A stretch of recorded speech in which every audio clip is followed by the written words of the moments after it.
ఈ రోజే డౌన్లోడ్ చేయండి. మీ ఫేవరెట్ షోస్ చూడండి. జరుగుతుందా? చామంతి ఇప్పటికే ప్రేమ్ కేసును ధైర్యంగా ఎదుర్కొంటోంది.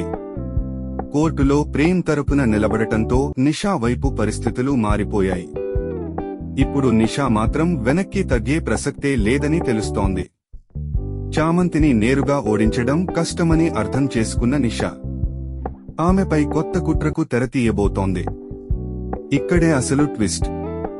చామంతికి వ్యతిరేకంగా ఏదో ఒక సాక్ష్యాన్ని సృష్టించి దానిని కుటుంబం ముందు పెట్టే ప్రయత్నం జరగవచ్చని కథ మలుపు తిరుగుతోంది. కానీ చామంతి ఈసారి మౌనంగా ఉండదు.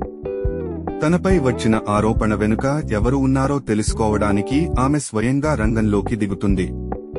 అంటే నిషా వేసిన ప్లాన్ చివరికి నిషాకే ప్రమాదంగా మారుతుందా? ఈ రోజే డౌన్లోడ్ చేయండి. మీ ఫేవరెట్ షోస్ చూడండి. జరుగుతుందా?